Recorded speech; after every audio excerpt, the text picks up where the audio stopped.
Assalamualaikum warahmatullahi wabarakatuh. Halo sahabat-sahabat semuanya, berjumpa lagi kita di Ekonomika Channel. Pada video kali ini kita akan melanjutkan pembahasan soal-soal OSN Ekonomi tahun 2024 tingkat kabupaten kota. Pada video ini soal OSN yang kita bahas ini sama dengan soal-soal OSN pada video-video sebelumnya, namun ini dalam bentuk PDF. Kalau beberapa video yang kemarin kita buat dalam bentuk PowerPoint ya. Bagi teman-teman yang baru bergabung dengan channel ini, untuk mendukung channel ini lebih berkembang lagi ke depannya, jangan lupa like, subscribe, dan share video ini. Mudah-mudahan video ini bermanfaat bagi kita semuanya. Namun perlu juga disampaikan jika nanti dalam pembahasan soal-soal ini ada materi yang sifatnya miskonsepsi atau mungkin ada perbedaan pemahaman dengan teman-teman semuanya, silakan diketik di kolom komentar. Oke, kita langsung saja ke pembahasan soal pada video kali ini. Soal nomor 1. A decrease in quantity demand caused by an increase in price represented by A. Movement up and to the left along the demand curve. B. Leftward shift of the demand curve. C. Rightward shift of the demand curve. D. Movement down and to the right along the demand curve. E. There is no movement on the demand curve. Jadi pada soal nomor 1 ini dinyatakan bahwa penurunan quantity demand, jumlah barang yang diminta karena naiknya harga direpresentasikan oleh. Jadi kita ingat di dalam materi permintaan kita mengenal ada namanya istilahnya pergerakan atau moving, atau juga yang kedua yaitu pergeseran atau shifting ya. Jadi untuk yang soal ini kita ketahui bahwa perubahan itu karena berubahnya atau naiknya harga barang itu sendiri. Artinya di sini bahwa harga barang berubah menyebabkan terjadinya perubahan pada jumlah barang yang diminta. Jadi untuk soal yang pertama ini kita buat dalam bentuk kurva.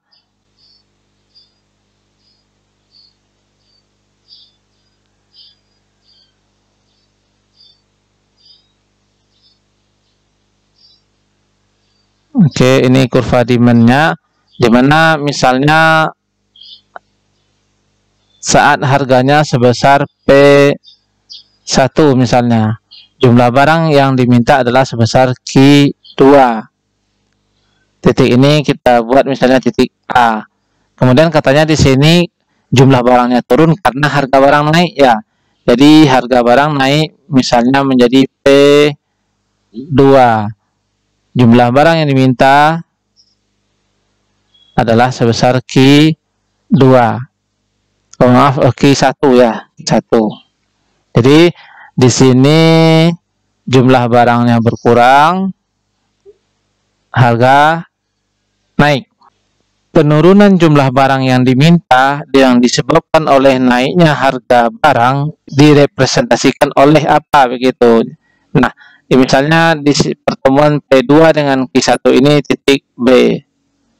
Nah, jadi kita lihat di sini ketika harga barang naik, jumlah barang yang diminta akan berkurang, maka titik A akan berubah menjadi titik B. Dia akan berubah ke atas ya, bergerak ke atas.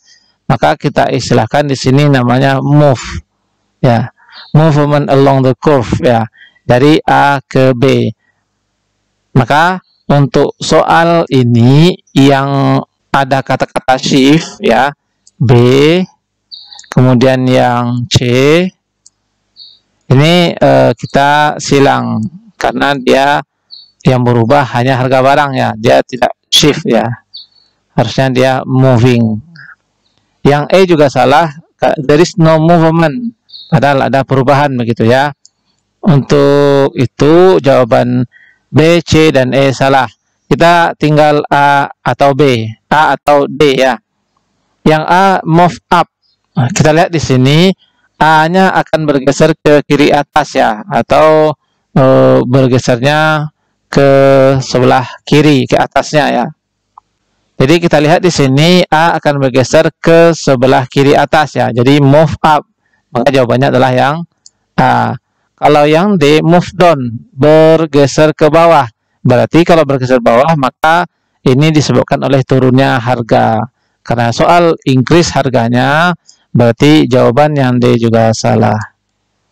Otomatis untuk soal yang pertama ini jawabannya adalah yang A. Kita lanjutkan soal yang kedua. Penyebab krisis keuangan global tahun 2008 adalah A. Hancurnya mata uang negara-negara Asia, B. Pandemi yang melanda di seluruh dunia, C. Harga minyak dunia yang melonjak naik, D. Runtuhnya kredit perumahan di Amerika Serikat, E. Perang yang melanda Eropa. Jadi krisis keuangan dunia di tahun 2008 ini diawali dengan krisis yang terjadi di Amerika Serikat ya. Krisis tahun 2008 di Amerika Serikat adalah krisis keuangan global yang disebabkan oleh krisis subprime mortgage, di mana pada saat itu pemerintahan Amerika Serikat ingin memberikan kemudahan kepada warganya untuk memiliki rumah. Kemudian bank memberikan kredit kepada siapapun termasuk orang-orang yang berpendapatan kecil atau orang-orang yang dengan skor kredit buruk begitu. Kemudian dibuatlah kebijakan dengan menurunkan suku bunga sehingga ketika suku bunga turun maka banyak atau mungkin hampir semua orang warga yang membutuhkan rumah mempunyai kemampuan untuk melakukan kredit pada saat itu. Namun dalam kenyataannya ketika kredit ini terjadi, masyarakat ini gagal dalam melakukan pembayaran sehingga menyebabkan salah satu lembaga keuangan pada saat itu, Lehman Brothers, mengalami kebangkrutan tepatnya pada 15 September 2008 dan diikuti dengan lembaga-lembaga keuangan yang lainnya begitu. Jadi kita kembali ke soal penyebab krisis keuangan tahun 2008 berkaitan dengan kredit perumahan ya. Maka jawabannya adalah yang D.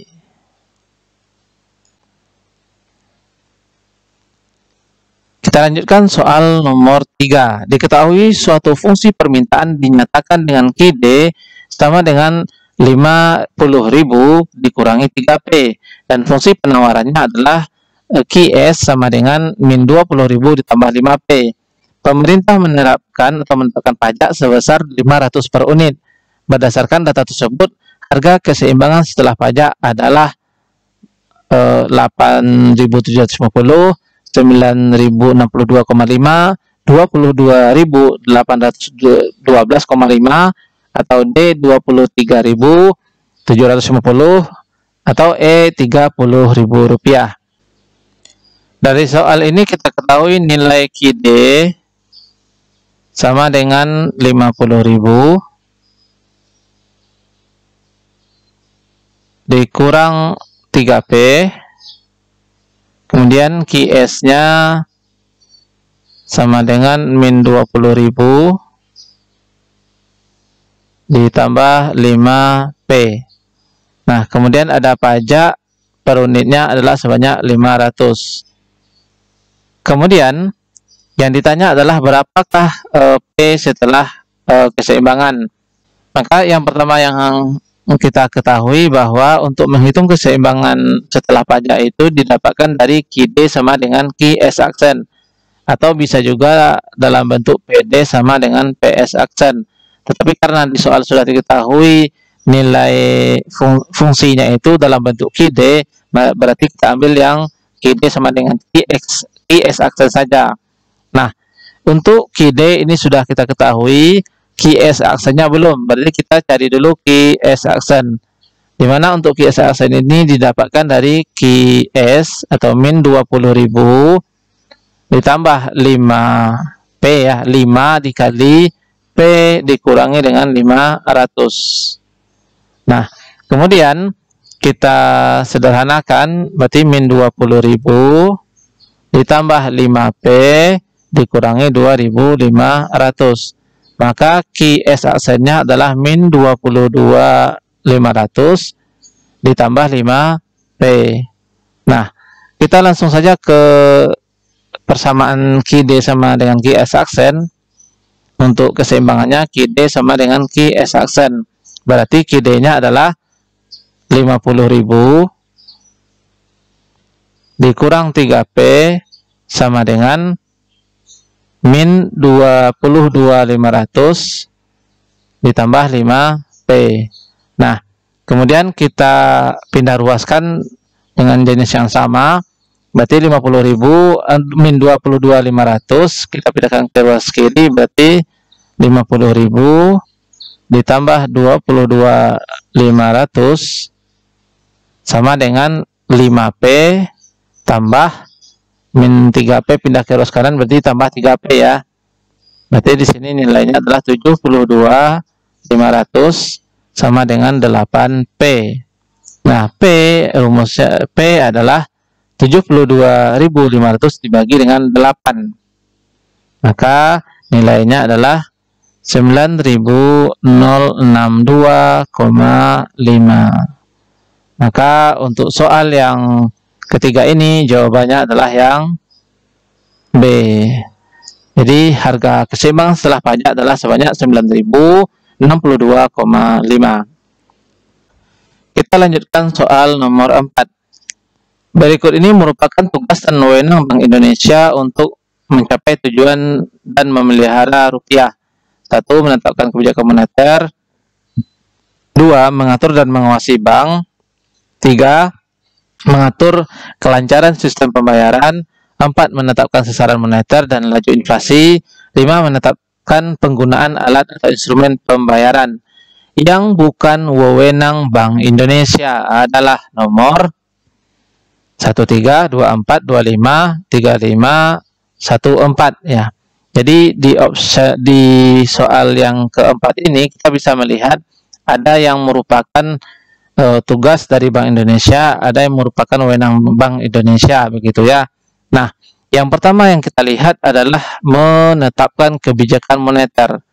Menetapkan kebijakan moneter ini merupakan tugas dari Bank Indonesia. Jadi Bank Indonesia itu membuat dan melaksanakan kebijakan moneter. Kemudian yang kedua, mengatur dan mengawasi bank. Ini memang dulu-dulunya tugas Bank Indonesia ya. Tapi sekarang bukan lagi tugas Bank Indonesia karena sudah diambil alih oleh OJK. Kemudian mengatur kelancaran sistem pembayaran ini merupakan tugas Bank Indonesia. Selanjutnya, menetapkan sasaran moneter dan laju inflasi ini merupakan wewenang. Yang kelima juga merupakan wewenang dari Bank Indonesia. Maka yang bukan wewenang berarti kita anggap misalnya tugas ya. Berarti jawabannya adalah 1 dan 3. Menetapkan kebijakan moneter, mengatur sistem pembayaran, ya itu merupakan tugas. Berarti jawabannya adalah yang A. Berarti untuk soal nomor 4 ini jawaban yang lebih tepat adalah yang A ya. Kita lanjut soal nomor 5.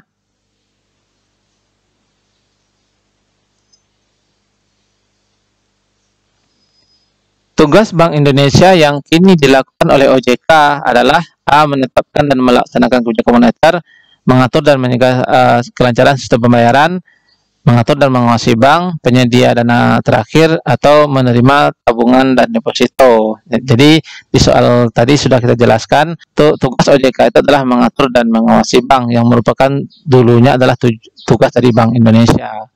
Jadi nomor 5 jawabannya adalah yang C. Kita lanjutkan. Soal yang ke-6. Fungsi permintaan ikan kakap merah di Pulau Natuna ditunjukkan dengan QD sama dengan 20 ditambah 4P.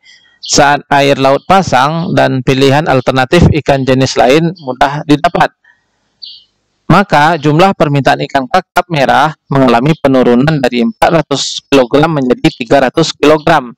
Berdasarkan data di atas, maka jenis elastisitas permintaan ikan kakap merah di Pulau Natuna adalah A 1,33, B 1,25, C 1, D 0,7, E 0,75.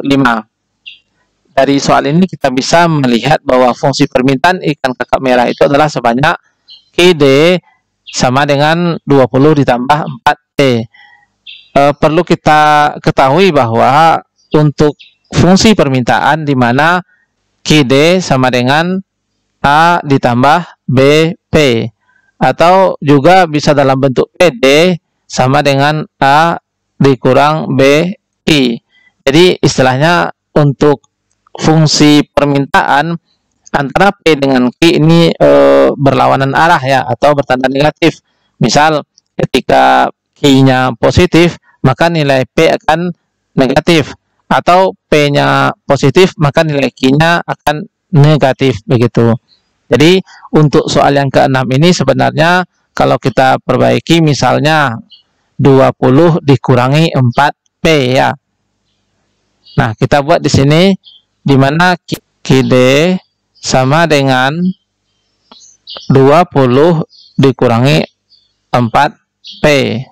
Kemudian jumlah permintaan ikan kakap mengalami penurunan dari 400. Berarti kita anggap misalnya di sini nilai Q1. Q1-nya bernilai 400. Kemudian Q2-nya karena dia mengalami penurunan, Q2-nya menjadi 300. Yang ditanya di sini adalah berapakah elastisitasnya atau ED-nya ya.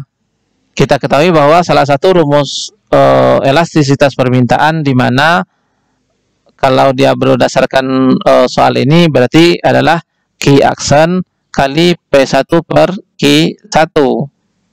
Nah, yang pertama kita harus cari dulu berapa nilai Q aksen. Turunan pertama dari Q, 20 dikurangi 4P, berarti turunan pertamanya adalah min 4. Kemudian P1-nya belum kita ketahui ya. Kalau untuk Q1-nya adalah sebesar 400, berarti kita ganti nilai Q yang ada di fungsi ini ke sebesar 400 ya. Jadi Q-nya sama dengan 20 dikurangi 4P. Berarti 400 sama dengan 20 dikurangi 4P. Kita pindah ruaskan 20 menjadi 400 dikurangi 20 dan jadi 380 sama dengan min 4P. Maka nilai P-nya adalah 380 dibagi 4 dapat minus 95. Jadi nilai P1-nya adalah sebesar min 95.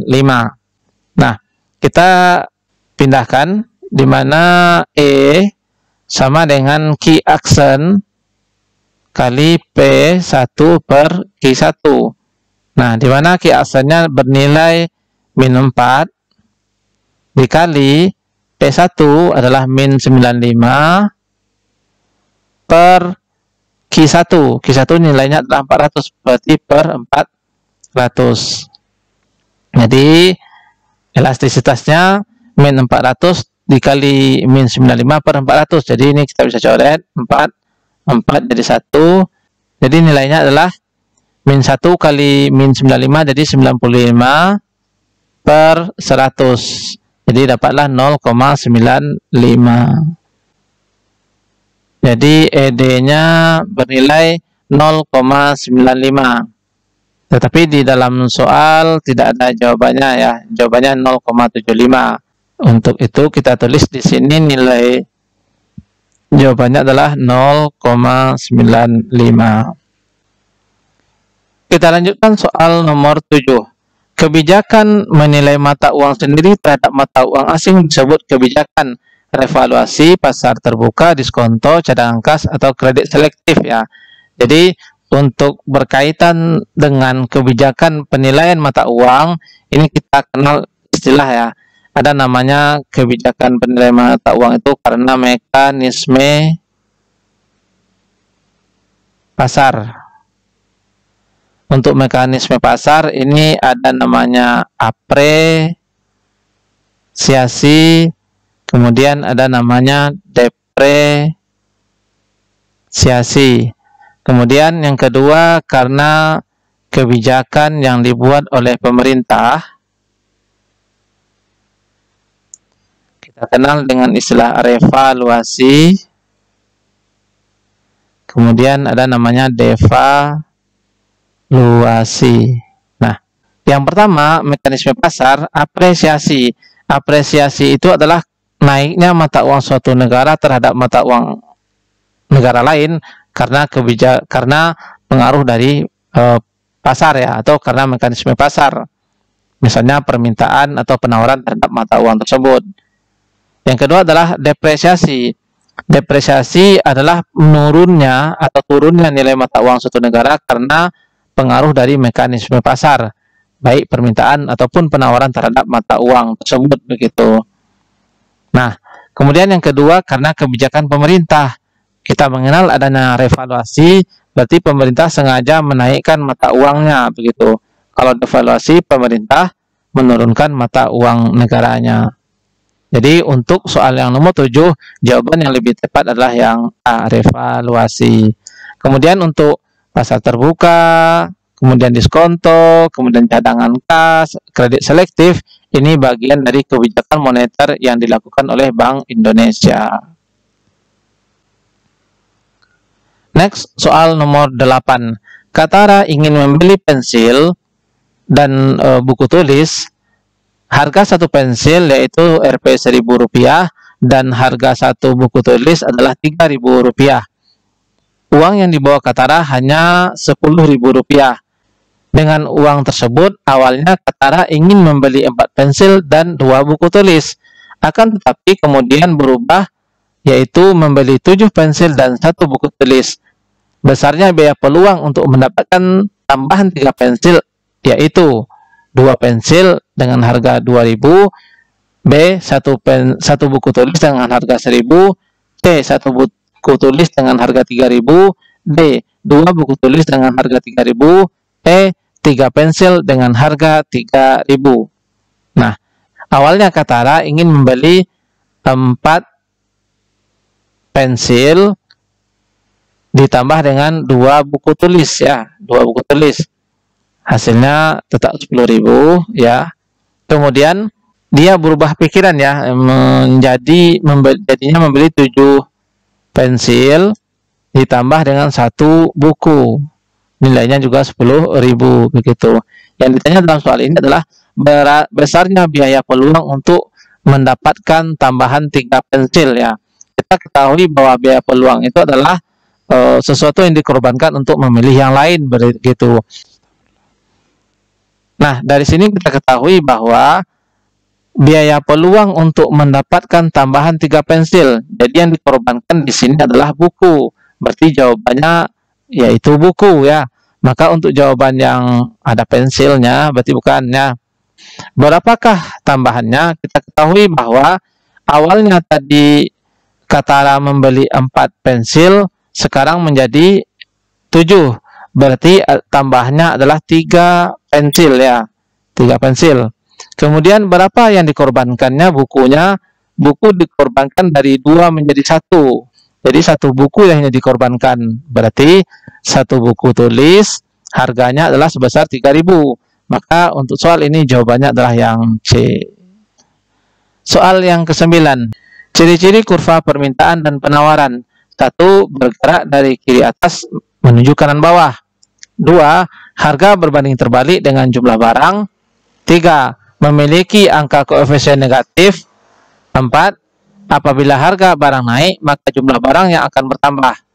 5. Rumus fungsi digambarkan dengan P sama dengan A ditambah BQ. Berdasarkan ciri-ciri di atas yang termasuk ciri kurva permintaan. Ya. Kurva permintaan sebagaimana biasa kita ketahui, misalnya ini Q, ini P, ini adalah demand ya. Pertama, bergerak dari kiri atas ke kanan bawah, ini benar ya. Jadi kurva demand itu bersifat downward sloping begitu. Yang kedua, harga berbanding terbalik dengan jumlah barang, ya benar. Benar ya. Kemudian memiliki koefisien yang negatif ya, dimana kita ketahui tadi bahwa QD sama dengan A dikurangi BP ya. Jadi nilainya adalah negatif ya, koefisiennya. Berarti ini juga benar. Kemudian apabila harga barang naik, maka jumlah barang yang akan bertambah. Ini lebih ke penawaran atau supply. Dan kemudian rumus fungsinya P sama dengan A ditambah BQ, ini sama-sama positif ya, sama-sama positif berarti itu ke kurva supply. Maka jawabannya adalah 1, 2, dan 3. Jawabannya adalah yang A. Kita lanjutkan soal nomor 10. Diketahui fungsi permintaan atau PD 100 dikurang 0,5 Q. Jika jumlah yang diminta berubah dari 20 menjadi 30, maka koefisien elastisitasnya adalah, jadi hampir sama dengan soal yang di atas tadi ya, dimana untuk soal ini diketahui P sama dengan 100 dikurang 0,5 Q. Kemudian nilai Q-nya, Q1-nya sama dengan 20, Q2-nya sama dengan 30. Yang ditanya adalah berapakah nilai elastisitas permintaannya. Di mana rumusnya adalah ED sama dengan 1 per P aksen kali P1 per Q1. P aksennya kita belum ketahui, berarti harus dicari terlebih dahulu. Turunan pertama dari P aksen adalah 100 dikurangi 0,5 Q, berarti turunannya adalah min 0,5 Q ya. Kemudian nilai P1 belum kita ketahui, berarti harus dicari dulu ya.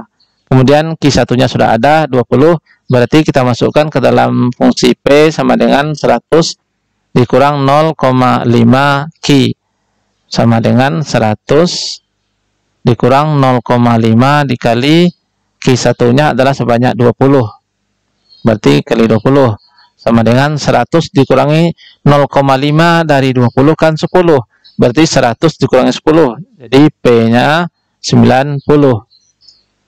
Kemudian kita masukkan ke dalam rumus di mana P sama dengan 1 per P aksen kali P1 per Q1. Nah, di mana 1 per P aksennya ini min 0,5